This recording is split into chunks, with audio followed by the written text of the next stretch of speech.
Ted has been one of the few voices fighting to protect the freedoms that our forefathers fought and died to secure. It is easy to lead the charge when you have an army at your back, but I've watched as Senator Cruz dared to stand on principle while only a handful of senators were standing behind him. Ted Cruz has gone against the tide, has taken the road less traveled, and has proven himself to be a man of great character. Today, Ted arrives on our campus with his wife Heidi and their two young daughters, Caroline and Catherine, all of whom we are honored to have with us today. So please join me in welcoming back to Liberty University, Senator Ted Cruz.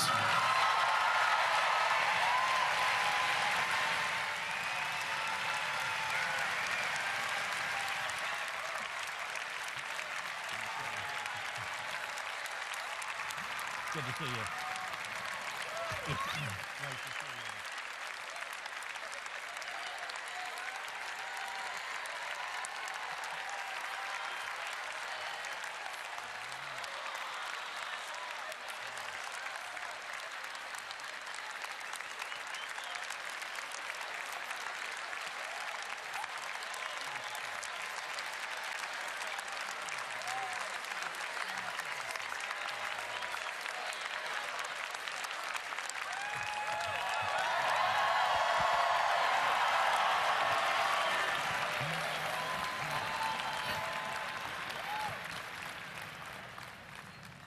Thank you so much, President Falwell. God bless Liberty University.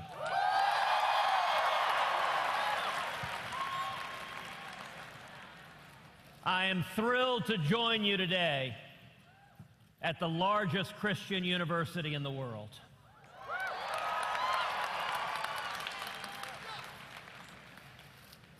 Today, I want to talk with you about the promise of America. Imagine your parents when they were children. Imagine a little girl growing up in Wilmington, Delaware.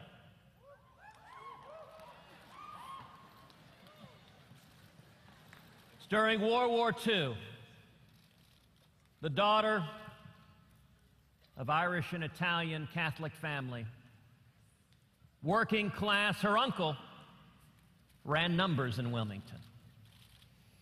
She grew up with dozens of cousins because her mom was the second youngest of 17 kids. She had a difficult father, a man who drank far too much and frankly didn't think that women should be educated. And yet this young girl, pretty and shy, was driven, was bright, was inquisitive. And she became the first person in her family ever to go to college. In 1956, my mom, Eleanor, graduated from Rice University with a degree in math and became a pioneering computer programmer in the 1950s and 1960s.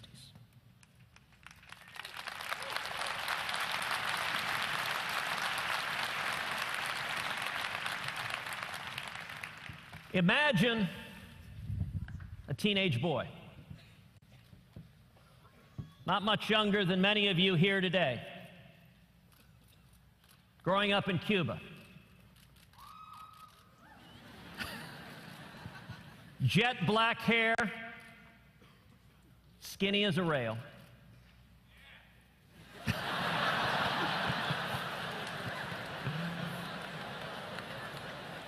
Involved in student council. And yet Cuba was not at a peaceful time. The dictator, Batista, was corrupt.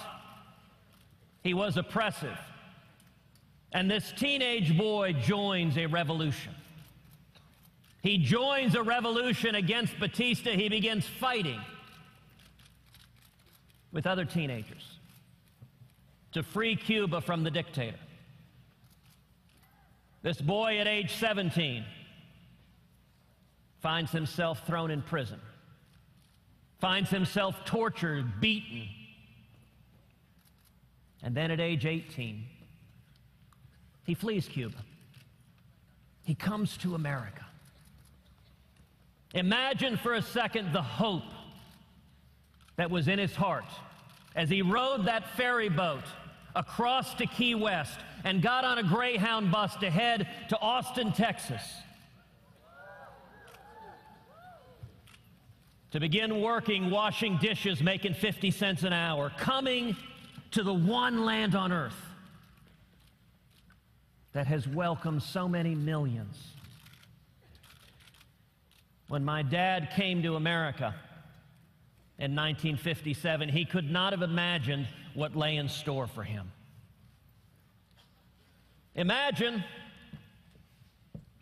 a young married couple living together in the 1970s.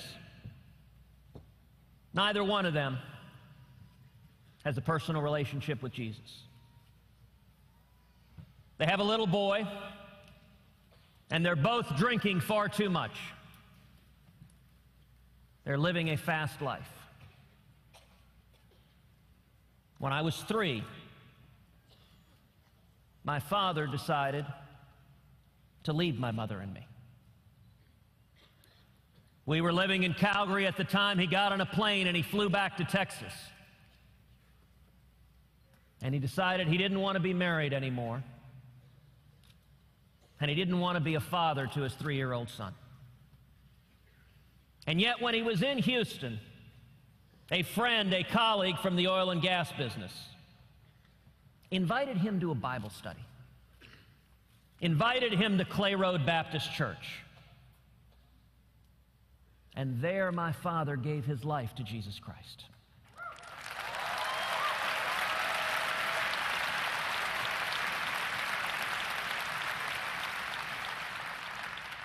And God transformed his heart. And he drove to the airport. He bought a plane ticket. And he flew back to be with my mother and me.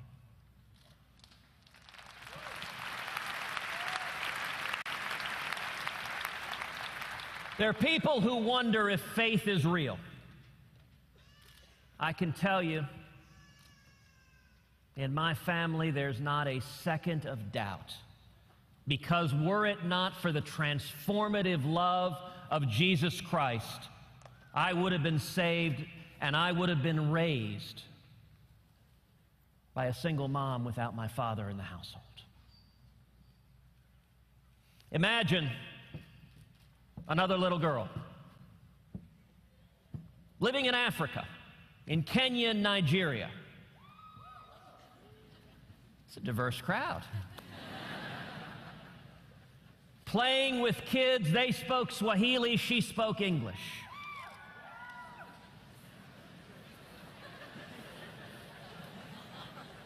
Coming back to California, where her parents, who had been missionaries in Africa, raised her on the Central Coast. She starts a small business when she's in grade school, baking bread. She calls it Heidi's Bakery. She and her brother compete baking bread. They bake thousands of loaves of bread and go to the local apple orchard where they sell the bread to people coming to pick apples. She goes on to a career in business, excelling and rising to the highest pinnacles. And then Heidi becomes my wife and my very best friend in the world.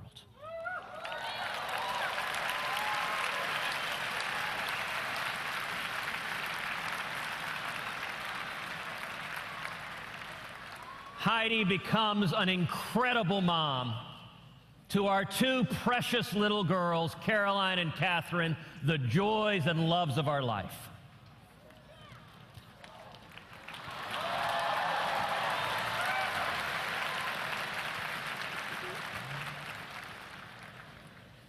Imagine another teenage boy being raised in Houston, hearing stories from his dad about prison and torture in Cuba, hearing stories about how fragile liberty is, beginning to study the United States Constitution, learning about the incredible protections we have in this country that protect the God-given liberty of every American. Experiencing challenges at home. The mid-1980s, oil prices crater, and his parents' business go bankrupt. Heading off to school over 1,000 miles away from home at a place where he knew nobody, where he was alone and scared. And his parents going through bankruptcy meant there was no financial support at home, so at the age of 17, he went to get 2 jobs to help pay his way through school. He took over $100,000 in school loans. Loans I suspect a lot of y'all can relate to. Loans that I'll point out I just paid off a few years ago.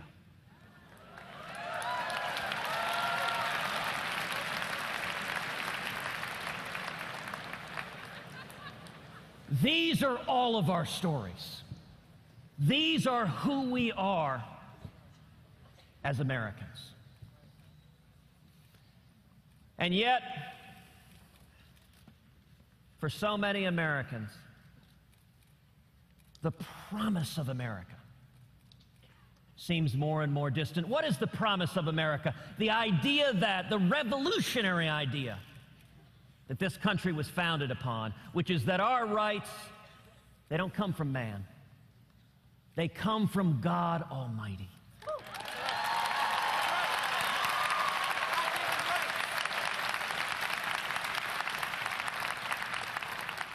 And that the purpose of the Constitution, as Thomas Jefferson put it, is to serve as chains to bind the mischief of government.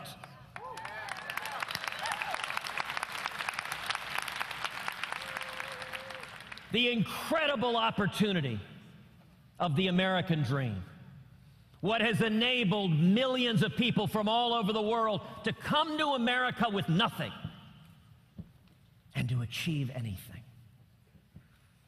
And then the American exceptionalism that has made this nation a clarion voice for freedom in the world, a shining city on a hill. That's the promise of America. That is what makes this nation an indispensable nation, a unique nation in the history of the world. And yet so many fear that that promise is today unattainable. So many fear it is slipping away from our hands. I want to talk to you this morning about reigniting the promise of America. 240 years ago, on this very day, a 38-year-old lawyer named Patrick Henry stood up just 100 miles from here in Richmond, Virginia, and said, "Give me liberty or give me death."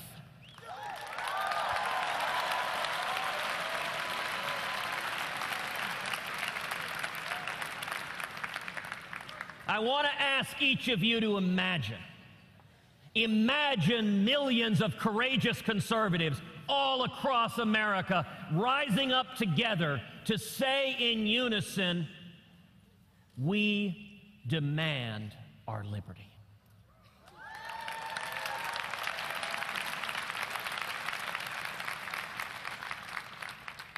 Today, roughly half of born-again Christians aren't voting. They're staying home. Imagine instead millions of people of faith all across America coming out to the polls and voting our values.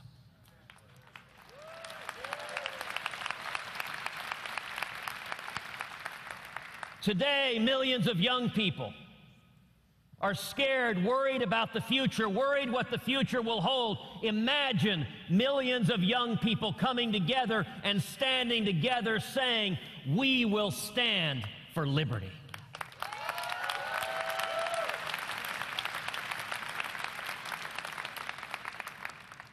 Think just how different the world would be. Imagine, instead of economic stagnation, booming economic growth.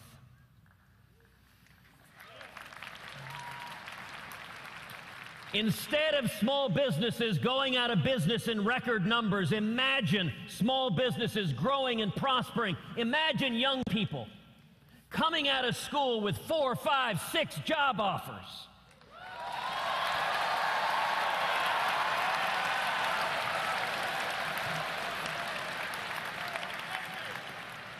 Imagine innovation thriving on the internet as government regulators and tax collectors are kept at bay and more opportunity is created.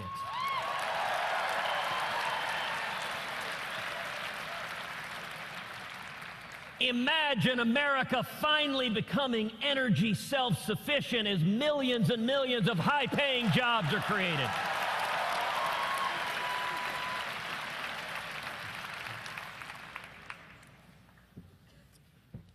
Five years ago today, the president signed Obamacare into law. Within hours, Liberty University went to court filing a lawsuit to stop that failed law.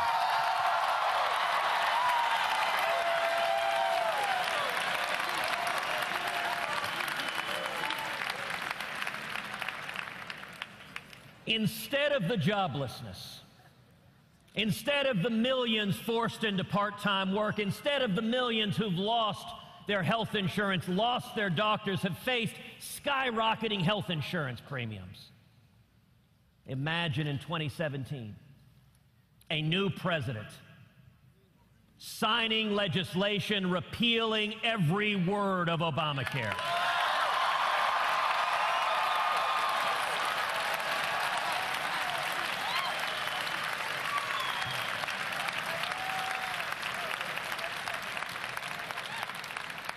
Imagine health care reform that keeps government out of the way between you and your doctor and that makes health insurance personal and portable and affordable.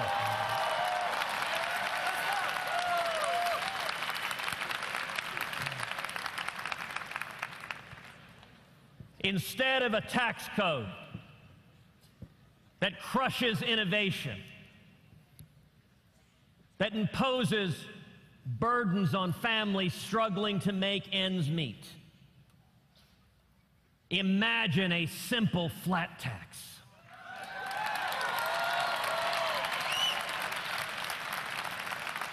That lets every American fill out his or her taxes on a postcard.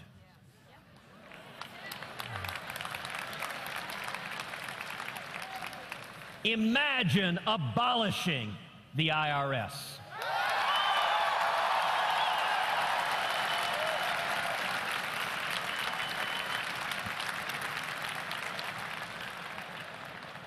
Instead of the lawlessness and the president's unconstitutional executive amnesty, imagine a president that finally secures the borders.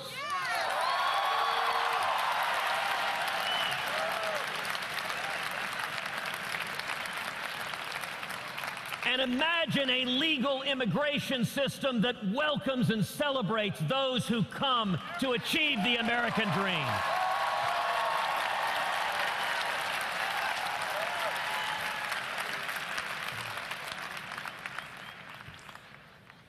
Instead of a federal government that wages an assault on our religious liberty, that goes after Hobby Lobby, that goes after the Little Sisters of the Poor, that goes after Liberty University. Imagine a federal government that stands for the First Amendment rights of every American.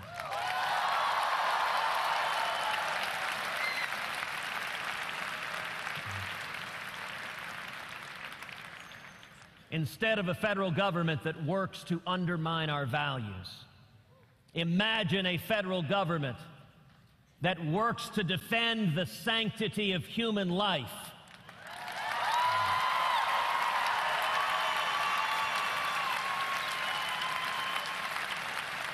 And to uphold the sacrament of marriage.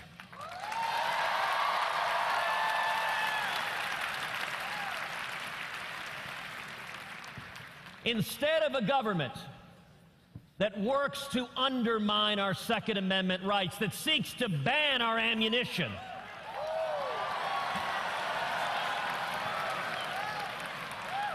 imagine a federal government that protects the right to keep and bear arms of all law-abiding Americans.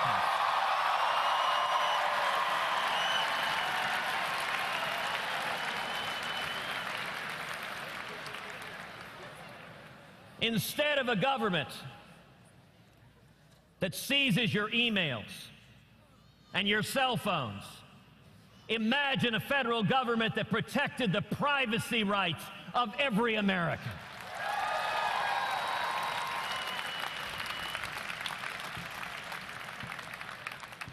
Instead of a federal government that seeks to dictate school curriculum through Common Core,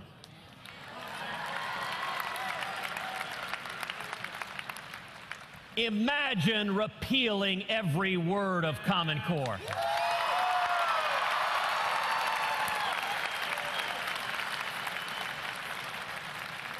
Imagine embracing school choice as the civil rights issue of the next generation.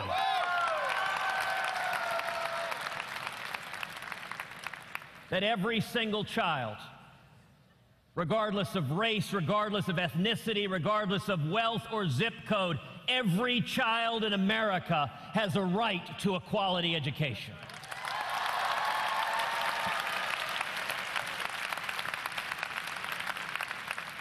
And that's true from all of the above, whether it is at public schools or charter schools or private schools or Christian schools or parochial schools or home schools.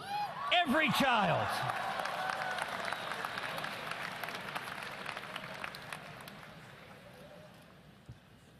Instead of a president who boycotts Prime Minister Netanyahu, imagine a president who stands unapologetically with the nation of Israel.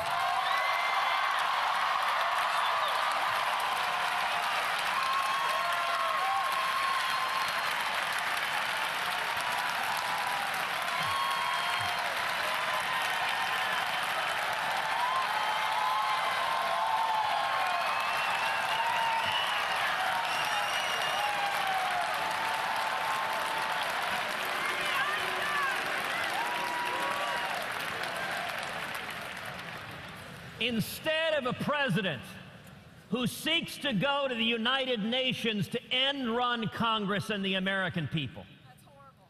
Imagine a president who says, I will honor the Constitution, and under no circumstances will Iran be allowed to acquire a nuclear weapon.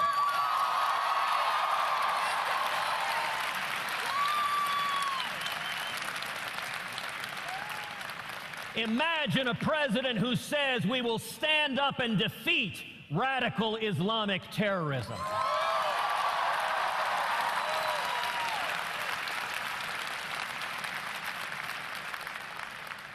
And we will call it by its name.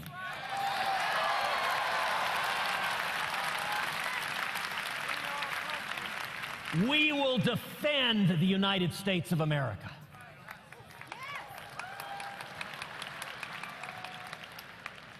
Now, all of these seem difficult.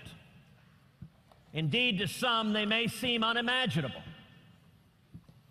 And yet, if you look in the history of our country, imagine it's 1775, and you and I were sitting there in Richmond listening to Patrick Henry say, "Give me liberty or give me death." Imagine it's 1776 and we were watching the 54 signers of the Declaration of Independence stand together and pledge their lives, their fortunes, and their sacred honor to igniting the promise of America. Imagine it was 1777 and we were watching General Washington as he lost battle after battle after battle in the freezing cold as his soldiers with no shoes were dying, fighting for freedom against the most powerful army in the world. That too seemed unimaginable.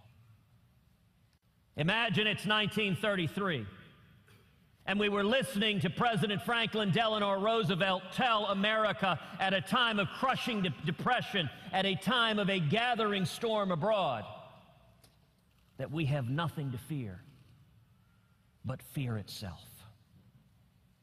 Imagine it's 1979 and you and I were listening to Ronald Reagan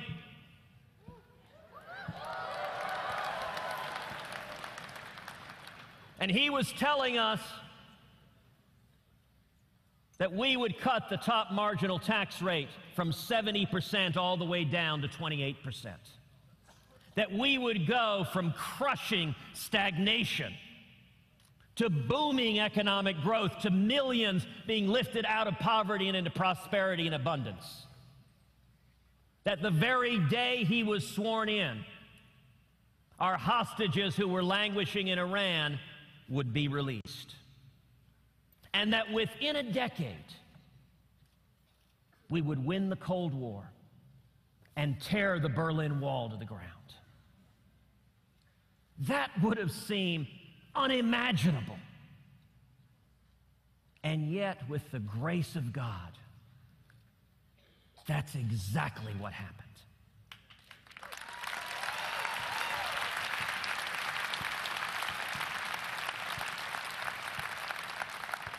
From the dawn of this country, at every stage, America has enjoyed God's providential blessing. Over and over again, when we faced impossible odds, the American people rose to the challenge. You know, compared to that, repealing Obamacare and abolishing the IRS ain't all that tough. The power of the American people when we rise up and stand for liberty knows no bounds.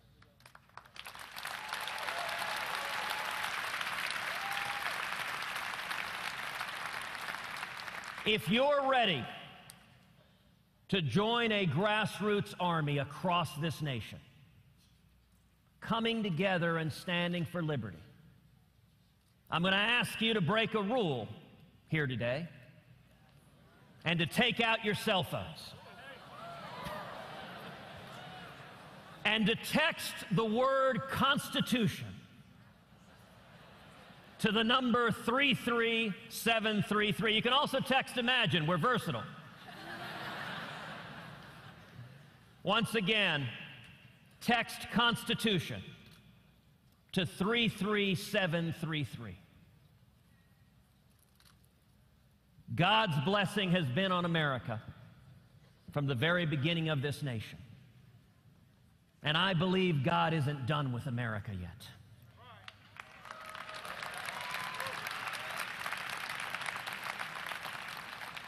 I believe in you. I believe in the power of millions of courageous conservatives rising up to reignite the promise of America. And that is why today I am announcing that I'm running for President of the United States.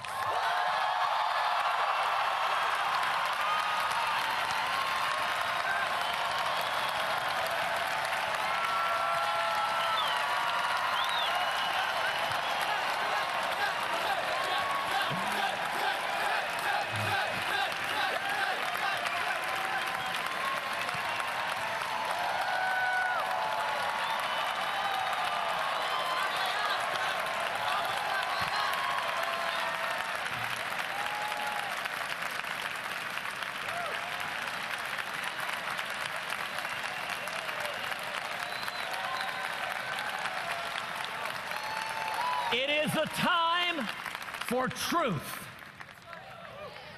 It is a time for liberty. It is a time to reclaim the Constitution of the United States.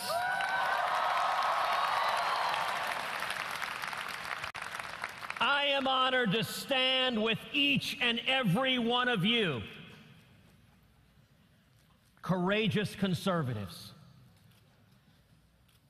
as we come together to reclaim the promise of America, to reclaim the mandate, the hope and opportunity for our children and our children's children. We stand together for liberty.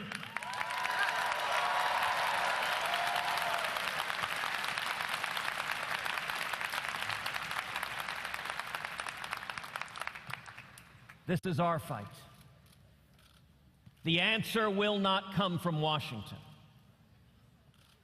It will come only from the men and women across this country, from men and women, from people of faith, from lovers of liberty, from people who respect the Constitution. It will only come as it has come at every other time of challenge in this country, when the American people stand together and say, we will get back to the principles that have made this country great. We will get back and restore that shining city on a hill that is the United States of America.